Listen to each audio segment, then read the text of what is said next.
ট্রাম্পের কড়া পদক্ষেপ, লস অ্যাঞ্জেলেসে 700 মেরিন পাঠাচ্ছে পেন্টাগন, ন্যাশনাল গার্ডের সংখ্যা দ্বিগুণ।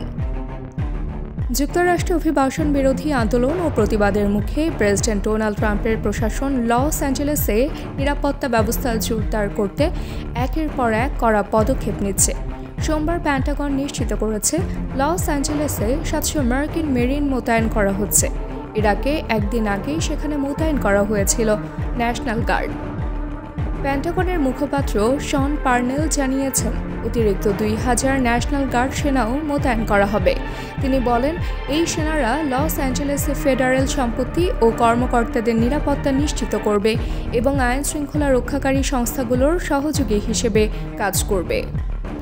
এই মোতায়েনের সিদ্ধান্তের বিরুদ্ধে অবস্থান নিয়েছেন ক্যালিফোর্নিয়ার গভর্নর গ্যাভিন নিউসাম। তিনি ট্রাম্প প্রশাসনের এই পদক্ষেপের বিরুদ্ধে আদালতে মামলা করেছেন এবং বলেন, ফেডারেল বাহিনী আমাদের অনুমতি ছাড়াই রাজ্যে মোতায়েন করা বেআইনি ও অসাংবিধানিক। লস অ্যাঞ্জেলেস জুড়ে বিক্ষোভকারীরা অভিবাসন নীতির কড়াকড়ির বিরুদ্ধে বিক্ষোভ চালিয়ে যাচ্ছে। বিশেষ করে অভিবাসীদের আটক ও বহিষ্কারের বিরুদ্ধে সোচ্চার হয়ে উঠেছে বিভিন্ন মানবাধিকার সংস্থা ও নাগরিক সমাজের প্রতিনিধিরা। এই অবস্থার মধ্যে রোববার এক বিক্ষোভ সমাবেশে বক্তব্য দেন 95 বছর বয়সী নাগরিক অধিকার আন্দোলনের প্রবীণ নেতা ডলোরেস হুয়ের্তা। তিনি বলেন, আমরা কখনোই ভয় পাই না, আমরা ন্যায়ের পক্ষে আছি। এই সমাবেশে শ্রমিক সংগঠনের নেতা ডেভিড হুয়ের্তার মুক্তির দাবিতে প্রচুর সমর্থক জড়ো হন। সামরিক বাহিনী জানায়, মেরিন মোতায়েনের উদ্দেশ্য হল ফেডারেল এজেন্সিগুলোকে পূর্ণ সহায়তা প্রদান এবং চলমান সহিংসতা ও অস্থিরতার নিয়ন্ত্রণে আনা।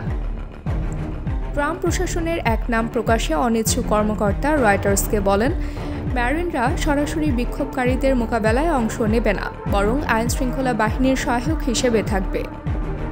এই ঘটনাগুলো আবারও যুক্তরাষ্ট্রের নাগরিক অধিকার ও রাজ্য বনাম কেন্দ্রীয় সরকারের ক্ষমতা নিয়ে বিতর্ককে সামনে এনে দিয়েছে।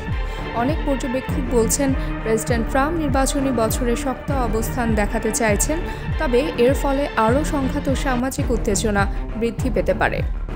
এখন দেখার বিষয়, আদালতের রায় ও জনগণের প্রতিক্রিয়া কিভাবে পরিস্থিতির গতিপথ নির্ধারণ করে। তবে আপাতত লস অ্যাঞ্জেলেসে পরিস্থিতি উত্তপ্ত ও অনিশ্চিত।